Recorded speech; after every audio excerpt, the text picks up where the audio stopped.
अब एक आखिरी सवाल बड़ा इंपॉर्टेंट है शाहिद भाई। अब क्योंकि क्रिकेट से आपका ताल्लुक है, तो रमीज़ राजा साहब पहले पीसीबी से इस्तीफा देने जा रहे थे, लेकिन फिर उन्होंने फैसला तब्दील कर लिया। आपकी क्या राय है कि इस्तीफा दे देना चाहिए उन्हें, या इस्तीफा नहीं देंगे तो उनको हटा दिया जाएगा या हटा दिया जाना चाहिए? व्हाट वुड यू से एज अ क्रिकेटर? अगर रमीज़ राजा, वैसे तो रमीज़ राजा को मेरे ख्याल से 2 मिनट नहीं लेने चाहिए थे, जिस तरह उन्होंने बोला, उन्होंने 2 मिनट नहीं, वो तो पता नहीं कितने दिन ले रहे हैं। अगर मैं होता उनकी जगह, मैं पहले दिन जिस दिन प्राइम मिनिस्टर हटे थे, मैं उसी दिन रिजाइन कर देता, इसलिए कि वो। लेकिन यही एक वजह है कि I am a bit shocked and surprised कि he has not sent in his resignation as PCB chairman as yet to the new government.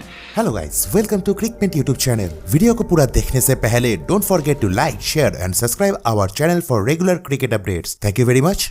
Are you ready? Yeah, I'm ready. Hit it. अब एक आखिरी सवाल बड़ा important है शाहिद भाई। अब क्योंकि क्रिकेट से आपका ताल्लुक है, तो रमीज़ राजा साहब पहले पीसीबी से इस्तीफा देने जा रहे थे, लेकिन फिर उन्होंने फैसला तब्दील कर लिया। आपकी क्या राय है कि इस्तीफा दे देना चाहिए उन्हें, या इस्तीफा नहीं देंगे तो उनको हटा दिया जाएगा या हटा दिया जाना चाहिए? व्हाट वुड यू से एज अ क्रिकेटर? देखिए, ये डिसीजन तो रमीज भाई का अपना है, और देखें, अगर एक बंदा अच्छा काम कर रहा है, चाहे वो किसी भी सोर्स के थ्रू आया है, वो बंदा, उसको नहीं हटाना चाहिए। ठीक है, अगर इमरान भाई के दौर में कोई भी ऐसा काम जो अच्छा हो रहा था, तो प्लीज गवर्नमेंट को उसको सपोर्ट करना चाहिए, उस काम को कंटिन्यू रखना चाहिए, इसलिए कि उसमें मुल्क की बेहतरी है। हर चीज को हमें सियासत से नहीं जोड़ना चाहिए। तो मैं तो ये राय रखता हूँ। चेयरमैन पीसीबी के तौर पे उनकी कारकर्दगी से आप मुतमिन हैं? फिलहाल देखिए, मैं सिर्फ थोड़ा सा डोमेस्टिक क्रिकेट, जो कि मैं समझता था कि वापस आनी चाहिए, डिपार्टमेंट क्रिकेट, वो वापस आना चाहिए। और क्योंकि एक सिस्टम को हमने टाइम दिया, 3 साल दिए, लेकिन जितने भी क्रिकेटर्स जो फर्स्ट क्लास ज्यादा खेलते हैं, उनसे मुलाकात हो जाती है, बात हो जाती है, वो सब यही कहते हैं कि शाहिद भाई, हमारी जो जॉब्स थी वो काफी सिक्योर थी, हम सिक्योर होकर क्रिकेट खेलते थे, और डिपार्टमेंट क्रिकेट से वो ज्यादा खुश थे। तो मेरे ख्याल में डिपार्टमेंट क्रिकेट पे काम होना चाहिए। इमरान भाई के दौर में स्पोर्ट्स में जो काम होना चाहिए था, उस तरह काम नहीं हुआ, लेकिन हमें उम्मीद थी, क्योंकि इमरान भाई खुद स्पोर्ट्समैन थे, स्पोर्ट्स की अगर हम बात करें, उस तरीके से काम ज्यादा होना चाहिए था। उस तरह से आप समझते हैं उस लेवल पे काम नहीं हो सका जितनी तवक्कुआत थी, क्योंकि वो खुद स्पोर्ट्समैन थे? जी हाँ जनाब, पाकिस्तान क्रिकेट बोर्ड का नया चेयरमैन कौन होगा, या रमीज़ हसन राजा अपनी इनिंग्स को जारी रख सकेंगे? ये वो सवालात हैं जिनके जवाबात के लिए आज हमने स्टूडियो में मदऊ किया है पाकिस्तान के former test fast bowler Sikandar Bakht साहब को। देखें, बहुत सारी चीज़ें हैं इसमें। जो सबसे मेन चीज़ है वो है पॉलिसी, कि जो नया पाकिस्तान बना था उसमें इमरान खान साहब ने, हमारी कप्तान थे वो, और उन्होंने प्राइम मिनिस्टर जब थे वो, उन्होंने सबको बिठा कर कहा कि मैं 40 साल से ये ख्वाब देख रहा था, और वो 40 साल का वो ख्वाब मैं पूरा करूँगा, और उन्होंने पूरे सिस्टम को उलट दिया था। अगर रमीज़ राजा, वैसे तो रमीज़ राजा को मेरे ख्याल से 2 मिनट नहीं लेने चाहिए थे, जिस तरह उन्होंने बोला, उन्होंने 2 मिनट नहीं, वो तो पता नहीं कितने दिन ले रहे हैं। अगर मैं होता उनकी जगह, मैं पहले दिन जिस दिन प्राइम मिनिस्टर हटे थे, मैं उसी दिन रिज़ाइन कर देता, इसलिए कि वो उनका था। यानी अभी कह रहे हैं जो कुछ डिप्टी स्पीकर और स्पीकर साहब ने किया, देखें वो जो किया वो तो उसके अगेंस्ट जा रहे हैं। हालांकि वो माशाल्लाह से जो उन्होंने बातें की हुई हैं रमीज़ राजा ने, उसके हिसाब से तो उन्हें भी कह देना चाहिए था कि जी आई एम वेरी सॉरी। मैं यहाँ पे नए प्राइम मिनिस्टर शहबाज शरीफ साहब से ये रिक्वेस्ट करूँगा कि मैं हाथ जोड़ के कि हमारे जो क्रिकेटर्स और स्पोर्ट्समैन और ख़वातीन भी जिनकी नौकरियां चली गई हैं, जो सड़क पे आ गए, खुदा के वास्ते उनको दोबारा रीइंस्टेट करवाएं। हमारे बच्चे जो स्पोर्ट्स में हैं, बच्चियां जो स्पोर्ट्स में हैं, वो बेरोज़गार हो गए हैं और उनकी आह निकली है दिल से। मैं दूसरी पॉलिटिकल चीज़ों पे नहीं जाऊंगा, बहुत लंबी चीज़ें, मेरा इतना नॉलेज भी नहीं है, मगर स्पोर्ट्स की मुझे नॉलेज है। तो मैं सबसे पहले, रमीज़ राजा बिल्कुल बेशक रहें चेयरमैन, मगर उन्हें ये कहना पड़ेगा कि ये पॉलिसी गलत थी, उनको पूरा रिवर्स करना पड़ेगा। तो बेशक रहें, दोबारा डिपार्टमेंटल क्रिकेट शुरू करें, दोबारा जो है क्रिकेट को रिवाइव करें। क्लब क्रिकेट 3.5 साल से बंद है।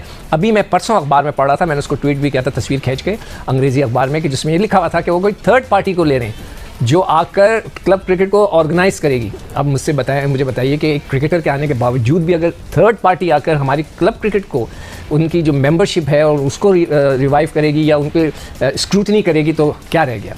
रमीज़ राजा एक ऐसा बंदा है कि जिसको मैं जब से जानता हूँ, जब वो क्रिकेट खेलता था, जब से क्रिकेट खेलना शुरू की, उसके बाद कप्तान भी रहा कुछ ऐसे वो पाकिस्तान टीम का। After that he was also CEO in the PCB. उसका फिर वो मीडिया में उसने फुल टाइम एंट्री की, जब वो कमेंटेटर और एनालिस्ट वाले बन गए। तो रमीज़ एक ऐसा बंदा जिसके लिए बड़ा रिस्पेक्ट रही है मेरी और बहुत सारे लोगों की, क्योंकि he is always been a very straightforward and fair sort of person.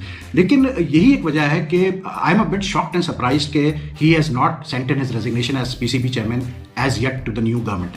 I am shocked and surprised because the more he lingers on, उसके अपने मतलब पर्सनैलिटी के लिए, सेल्फ रिस्पेक्ट के लिए अच्छा नहीं है, सीधी सी बात। क्योंकि पाकिस्तान में भाई साहब, सीधी बात है, ये हमेशा से ये चीज़ चली आ रही है कि जब गवर्नमेंट चेंज होती है, जो नई सियासी पार्टी अपने गवर्नमेंट बनाती है वो अपना ही बंदा लेके आती है, हर सूरत में लेके आती है।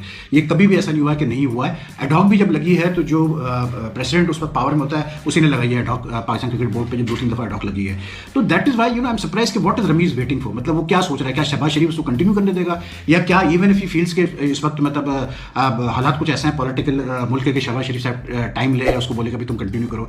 अगर ऐसा है भी, I think he should step down, इसलिए क्योंकि if not today, tomorrow, day after tomorrow he is going to be asked to resign. साफ सीधी जो हमारा कल्चर है वैसे ही है। देखें, with all due respect, Najam Sethi जो भी है मेरे मतलब lot of his policies I don't agree with, but one thing I will give him credit कि अगस्त 2018 में जब इलेक्शंस हुए और इमरान खान जीत गया, पीटीआई जीत गई, जिस दिन इमरान ने ओथ लिया एज प्राइम मिनिस्टर फॉर्मली, उसने उसी दिन अपना रिजिग्नेशन भेज दिया इमरान खान को और उसने कहा थैंक यू वेरी मच, जबकि उसके तकरीबन 2 साल बाकी थे उसके टेन्योर में नजम सेठी के, but he said no because Najam Sethi has always मतलब been aligned with the Pakistan Muslim League, he is been close to the Sharif brothers and plus he never got along with Imran on political ideology के जो इशूज थे। तो उसने उसी वक्त रिजाइन कर दिया जिस दिन इमरान ने फॉर्मली टेक ओवर किया एज पीएम, और उसी दिन इमरान ने फिर नॉमिनेट कर दिया एहसान मानी को एज चेयरमैन।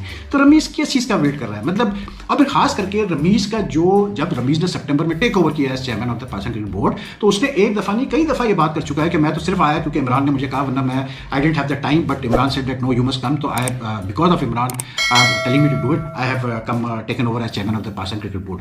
कई दफा वो ये भी कह चुका है कि इमरान नहीं हुआ तो मैं रिजाइन कर दूंगा, वापस अपने मीडिया जॉब में चला जाऊंगा। तो फिर अब किस चीज़ का वेट है भाई? खबर ये मिली है कि सोर्सेज ने ये बताया कि अब क्लियर कर दिया है रमीज राजा ने कि जनाब मैं रिजाइन नहीं दूंगा।